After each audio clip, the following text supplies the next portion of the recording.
ایک دفعہ ایک فرشتے نے اللہ تعالیٰ سے دعا کی کہ یا اللہ، جو تو نے جنت بنائی ہے میں اس کی سیر کرنا چاہتا ہوں اور میں یہ دیکھنا چاہتا ہوں کہ تیری جنت کتنی بڑی ہے۔ اللہ تعالیٰ نے اس کے پروں میں وہ قوت عطا کر دی جس سے وہ مشرق سے لے کے مغرب تک کا فاصلہ پلک جھپکتے ہی طے کر لیتا، اور وہ فرشتہ جنت کی سیر کو شروع کرتا ہے۔ اللہ کی عطا کردہ پروں سے 1,00,000 سال تک کا سفر طے کر لیتا ہے اور پھر رک کر 2 رکعت نماز ادا کرتا ہے۔ ایسے ہی 3,00,000 سال گزر جاتے ہیں اور اسے جنت میں ایک محل دکھتا ہے۔ اس میں سے اسے ایک حور نظر آتی ہے جو بے حد خوبصورت ہوتی ہے۔ وہ فرشتہ اس سے پوچھتا ہے کہ تو کس کی زوجہ ہے؟ وہ کہتی ہے کہ میں حضرت عمر کی زوجہ ہوں، ان کی ولادت ابھی نہیں ہوئی ہے۔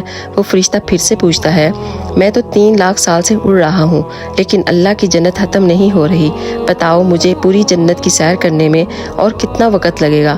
وہ کہنے لگی، عمر کو جتنی جنت ملے گی اس کے 100 حصے میں سے تو نے ایک حصہ بھی ابھی مکمل نہیں کیا۔ سبحان اللہ۔